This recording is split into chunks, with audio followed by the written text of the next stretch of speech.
DuPont presents the Cavalcade of America.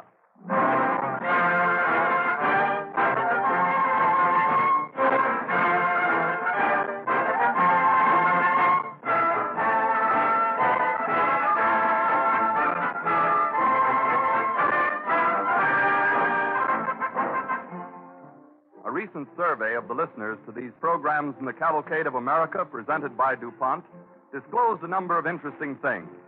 One of them was that of the several million people listening every Wednesday evening, about 81% are adults and about 19% children. In connection with the interest taken by boys and girls of school age, we recently received an interesting comment from the executive secretary of a state civic league. She said, "As I go about the state meeting with various organizations, I continue to hear high praise of Cavalcade. One mother of several children told me she invited the neighborhood children to come in each week to hear Cavalcade, making quite a social event of it.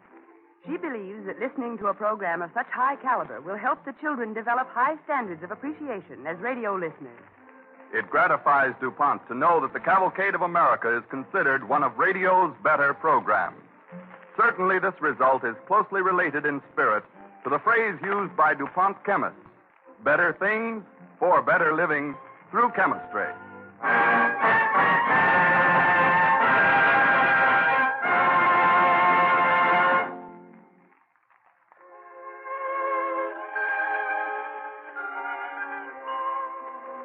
The DuPont Cavalcade Orchestra plays as an overture Victor Herbert's famous Panamericana.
Tonight, we bring you two stories of American resourcefulness.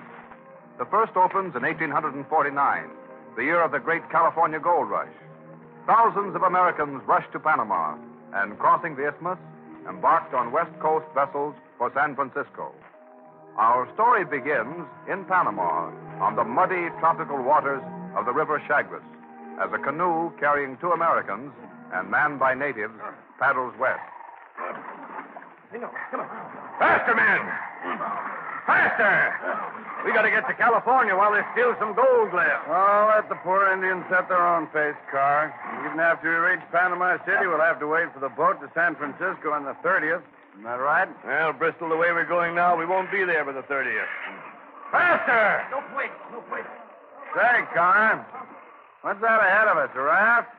What? There's a white man on it. Looks like it. Out here in the middle of the jungle. Looks like he's fishing. Ahoy there, raft! Ahoy yourself! Senores, vengo aquí. Buenos dias, amigos. We'll pull up alongside that raft. Hurry up, pull over there. Hurry up. Who are you? I'm John Judson Ames, American citizen.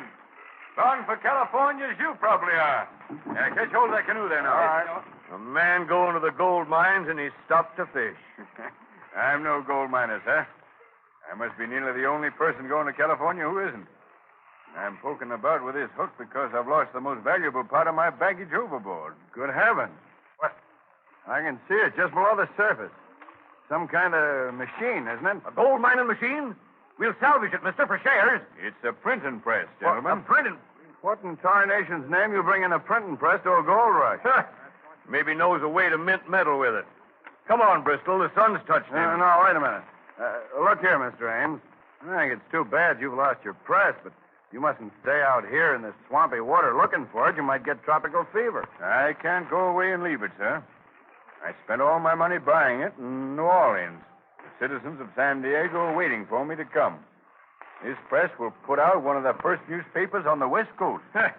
You mean if you get it off the bottom of the Chagres?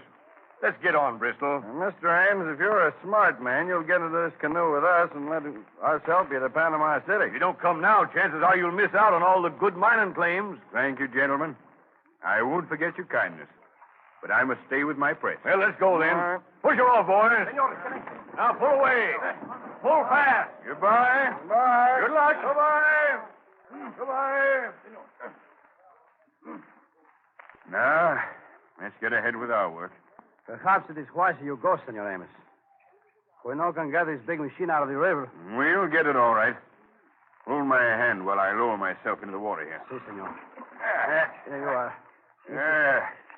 The water's certainly slimy. Well, I'll take a deep breath and go under. See if I can tug at it underwater. Si. He's strong as an ox, this senor. He will get it yet. Hey, he has it. Four, muchachos. That's right. Bueno. El más frente, americano. El más frente.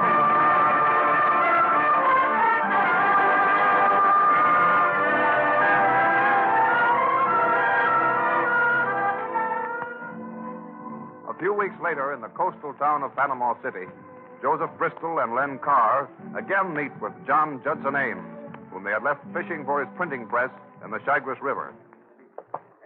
Well, John Judson Ames. That's right, sir. We meet again. You remember my name. By all that's holy, Jane. Oh, what's the matter with you? Why, you don't look human. I lost weight out on that river, and now I've just finished walking over the mountains from Galgona. Well, look what I brought with me. Why, are all those little donkeys yours? 1, 2, 10 of them. And look what's on their backs. My printing press. I had a terrible time fishing it out of that river, and then when I got it to Galgona, I found I had to take it apart to get it over the mountains. And you've got it on all those donkeys? Well, what's the matter? Nothing. But Carr and I were worrying our heads off, wondering what had happened to you. And here you got into Panama City before we even caught a boat. I've got to get a ticket on that packet tonight. Where's the steamship office? Why, down the street a ways, we'll take you. They've raised the rates on tickets again. It's $500 now to San Francisco.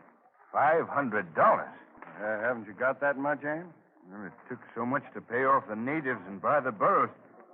Well, they've got to let me go north for $300. There's not a chance they will. If I had the money, I'd loan it to you, Ames. I don't see how you're going to get anywhere on $300. No, I'll get to San Francisco. I've got to figure it out. Is there a newspaper here in Panama City? In this place? This is just a collection of mud huts, Ames, full of Americans waiting for the boat. Even a tent city needs a newspaper. Gives a community spirit.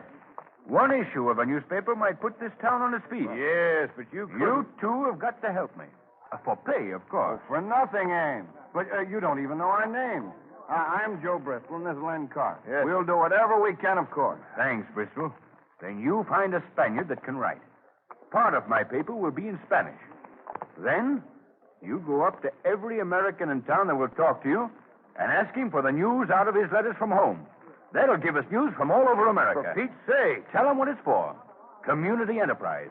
And, Carr, you show me where your tent is. We'll start putting this press together. I want to get out an issue by the next boat.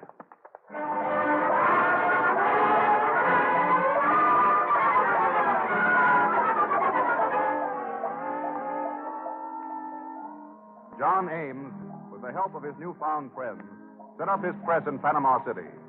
A few days later, outside the tent office of the Panama City Herald, where a delighted crowd is gathered, most of them reading newspapers. Hey, here's an item from my hometown. Listen. Saginaw, Michigan. Bert Kellogg's prize cow Bella gave 30 quarts of milk the week of July 1st, believed to be a record for this part of the county. Congratulations, Bella. Where's the newspaper office? Right inside, friend. You better hurry, though. They're running off another edition, but it's going like hotcakes. I gotta get a copy. You know, I kind of like this here editorial on Slap the Mosquito. Hey, here's Mr. Ames himself. Oh, Mr. Ames. Fine work there. Well, I'm glad you like it, folks. Can I get through to the office? Sure thing. Right through here. Make room there for Miss Ames. Thanks. Hello, Bristol. How'd it work? Ames, come on in. Guess how much cash we've taken in just since you stepped out. $50. You got enough for your passage now? Sure. Just a question of getting the press aboard. The ticket agent from the steamship line has been waiting to talk to you. This is Mr. Armana. Senor Ames. Senor Armana, welcome to the office of the Panama City Herald. Gracias, senor. I want to tell you how much I like your paper and how proud I am to read the wonderful article about our ship that sails tomorrow. Senor Armana, how would you like several more free advertisements about your ship in the first issues of a new paper in San Diego? Oh, senor, that would be splendid. It would help your business, wouldn't it? Without doubt. Then, would you transport my printing press there, free of charge, in return for advertisements? Senor, because I hear something of your story, I admire you. You give me the advertisement, and the printing press may go north free.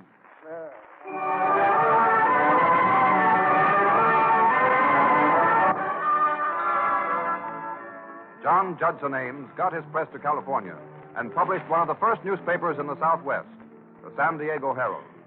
The Herald held its own for about 10 years, but the southern coast cities of California had not grown as fast as Ames had hoped, and finally he reluctantly moved his press to the gold camps. In 1851, in San Bernardino, in a small, rough shack, John Ames lies ill, and a friend, Edwin Sherman, sits by his bedside. Sherman, are you still here? Yes, I'm here, Ames. I hate to quit. Now, Ames, you haven't got the strength to put out a paper anymore. You've missed 2 issues now. Couldn't help it. Sherman, do you still want to buy my press? Why, sure I do, Ames. I don't know where I'm going to find the press if you won't sell. Well, I've got to ask you a few questions first.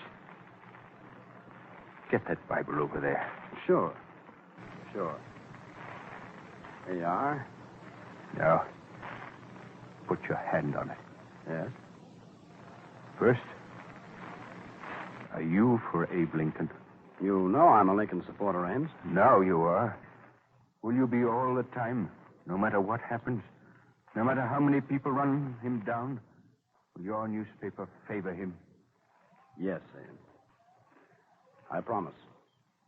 If I die, and you break that promise, You can trust me, Ames. I've worked hard, Sherman. Not much success. I had a big newspaper in a little town. Towns didn't grow as fast as I thought, but they will. This West is a fine country. Yes, I know. That's why I want to take your press over into Nevada. Take it, Sherman. You can do more good now than I can. Thank you. Ames, I'd like you to listen to this dedication for my first edition. The press on which this newspaper is printed has braved the seas, the rivers, and the floods. It has set forth no disloyal sentiments. It has won the love of its friends and commanded the respect of its enemies.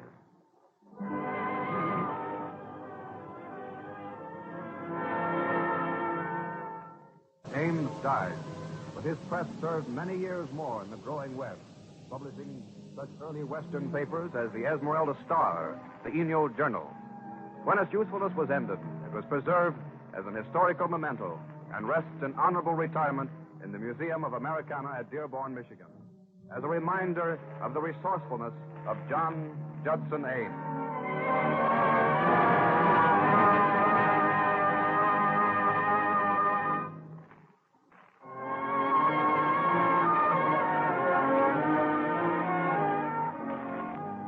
The Cavalcade of America, presented by DuPont, moves on. Our modern episode this evening tells a story of the Coast Guard, an organization famous for its ability to meet all kinds of emergencies. Our story opens on an isolated island off the mid-Atlantic coast. The ice floes of a severe winter have piled up around the island, hemming it in from ships. At this moment, two small boys, sons of island fishermen, trudge with their sleds out across the ice toward the open ocean. We're getting out awful far from shore, Dick. Oh, this ice is thick, Sammy. We could walk clear out and look down in the water. You better not. Listen to that. That's the ice floe cracking. All right, scaredy cat, go back home. You're the biggest scaredy cat on Ritter's Island. No, I'm not. Watch me. I can pick up this sled and run and coast right now. Look. Oh, I can coast further than that. Hooray! Let's run and see who can slide faster. All right. Come on. One for the money. Yeah. Two for the show. Three to get ready. And four to go. I won. Let's do it again. Hey, we're getting near the edge. Let's start back. Oh, the ice is making noises again. Look, Dick. There's water in back of us. Where? Between us and shore. Gee, you're right. A lot of water. We're floating out. Dick, we're floating out into the ocean.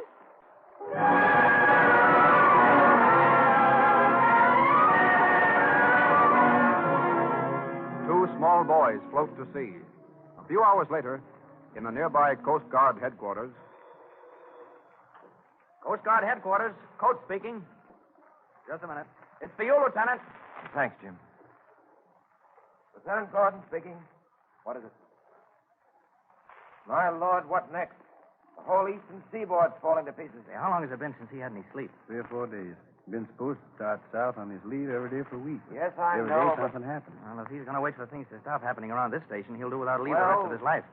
He needs it, though. Yes, Running on his of course. nerves. Yes, we might be able to land a plane at Ritter's. We've only got about 40 minutes of daylight left. All right, we'll do what we can. Yeah, that's a promise. Goodbye. Chief, we can't land a plane at Ritter's. That place is bad news in good weather. Well, this man swears there's a patch of open water in Southey's Cove, close to shore. Get me a chart that shows Ritter's, will you? Sure. What do they want a plane for, anyway? Oh, a couple of kids got caught in an ice floe. The fishing boat picked them up, but instead of bringing them to the mainland, carted them back across the ice to the island. No doctor can get there in a hurry, and they've got to have medical help. Here's your chart. Well, thanks, Jim. How did the word come to shore? Amateur radio, and then relayed around by telephone. Yeah, by the time a cutter could get there and cross the ice and carry them out again, it might be too late. It's 4:30 now. It'll be dark by 5. I know it. You better go out and warm up number 3. You really going to try it, Chief? Naturally. Now, don't get me wrong. I'll go out there and try to land in a bathtub if I have to. But that water around Ritter's is full of floating logs and chunks of ice. This is my trip, Jim. I once hung around that island for months, waiting to spot some smugglers out of Havana. Your trip, huh? Can't I come along? Co-pilot and radio man if you want. Strictly a volunteer job. Okay, I'm volunteering. Say, aren't you supposed to start south on leave as soon as you go off duty tonight? Sure. Let's go. If we get back in time, I can catch a 10 o'clock train. Okay.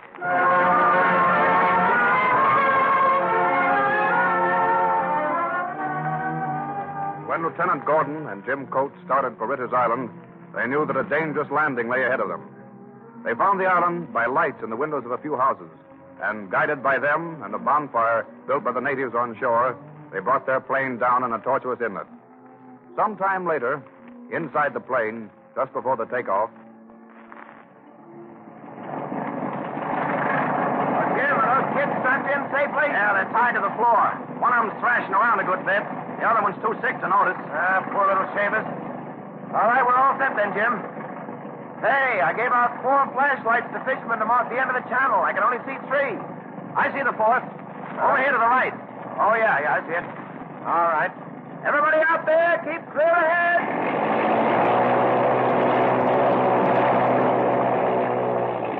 Well, she revs up okay, Jim.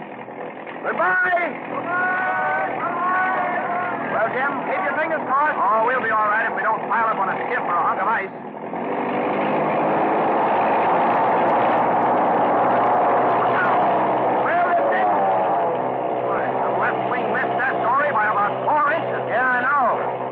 I felt good when I squeezed into that pond, but I feel a lot better about getting out of it. I want to get out. Let me out. What's the matter, son? I want to get out. Jim, you take the controls. I'll go back there. Got the ship? Okay. I want to get out. I want to Here, what's the matter? Scared of the plane, youngster? No, but Sammy won't talk to me. Sammy. Now listen, Dick. Sammy's pretty sick, see? Got a choking in his throat, like you have, and he aches all over.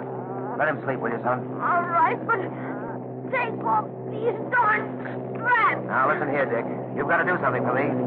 I flew all the way out here to get you, and it was hard to get down and hard to get up. It was so hard, I was plenty scared to try it. You were scared? Yes, I was. Now, will you do something for me? Try to go to sleep? Headquarters is coming in, Chief. All right, you take it. Gordon and Coates in plane 3 answering. Plane 3 answering. Oh, Jim, tell headquarters we made Ritter's and we're rushing the kids to the hospital.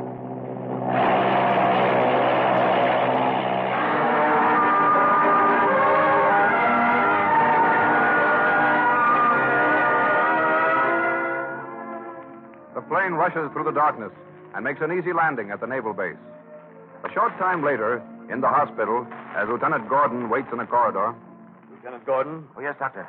I've been out making calls to my headquarters, but I wanted to know how the boys were doing before I left. Well, the little one, Sammy, is still a pretty sick boy, but he'll pull through. Good. You're no connection of their families, are you? Well, no. You see, I only picked them up when a call came into the Coast Guard headquarters. Doctor, could you come here for a moment? Yes, what is it, Miss Redmond? Well, one of these boys is a handful. For the last hour, he's been demanding to see the pilot who flew in here. Well, Lieutenant Gordon's right here. Lieutenant, if you have time. Oh, certainly. I want to see the kids. That's what I came back for. He'll come right in. Thank you. Say, you crying again, Dick? No, I'm not. I thought you'd gone away. Well, I haven't. Nothing like that. I'll leave you with them, Lieutenant. All right, thanks. Sammy's lots better. Good. Yeah, I feel fine. That's great, Sammy. They gave us something that made us all hot inside. Whew. Well, didn't I tell you you'd like this place? Well, you'll have chicken and ice cream, and you'll be good and warm all the time. Sammy keeps crying because he can't see his mother. Or you keep crying for yours, too. Now, listen, both of you. That's just the way not to get well, see? Now, as soon as the ice throws are out, your mothers will be over here right away. But what about tonight? Yeah. I never was away from home before. At night. Well, all right, if you two fellows will be good and do what the nurse tells you, maybe I can remember a couple of stories. Oh, gee, I bet you know a lot of stories, Lieutenant, about airplanes and going after sinking ships and chasing smugglers. Do you know anything about big ships? I'm going to be a ship's captain. You are, huh? Yeah. Well, now, let's see. Lieutenant Gordon, Oh, yes, nurse. Mr. Coates is calling on the telephone. He says to tell you he called headquarters and that he's to take the plane back and you're to start on your leave tonight. He says to come out to the airport right away. You just have time to get a train south. Well, will you tell him, nurse, that I'll see him back at the station tomorrow or the day after? You're not leaving? Not tonight. Oh, gee, well, that's... Tell him I've got a job here I haven't quite finished.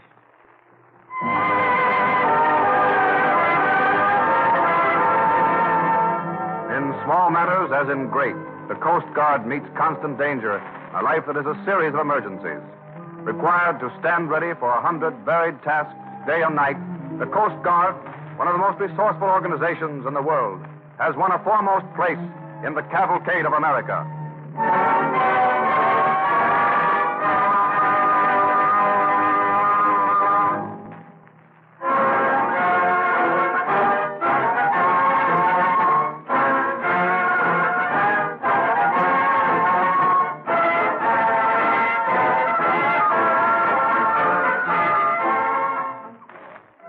Resourcefulness, the ability to find an answer to the toughest problem, has always been an outstanding national trait.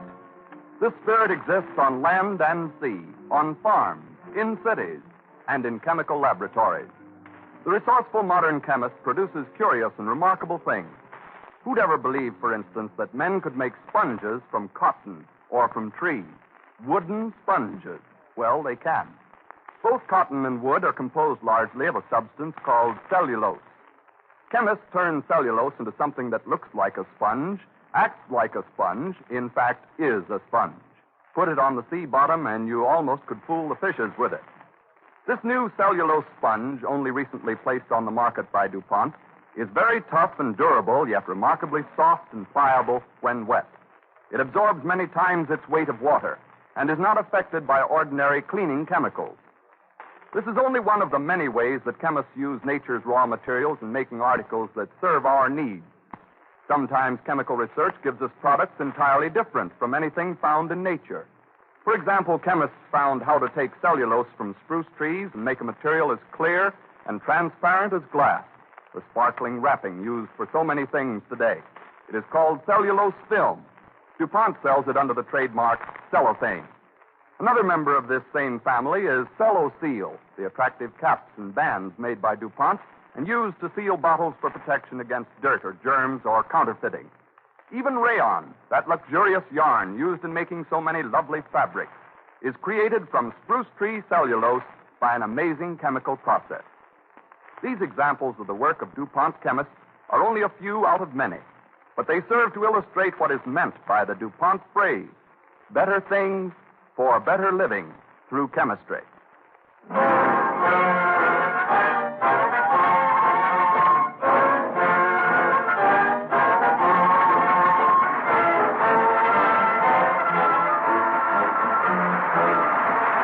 Songs of Home, several interesting stories of American songs we all love, will be heard next week at the same time when DuPont again presents the Cavalcade of America.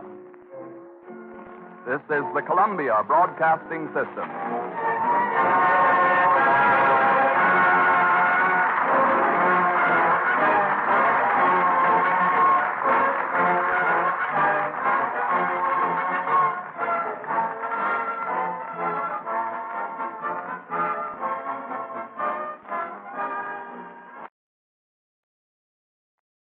WABC, New York.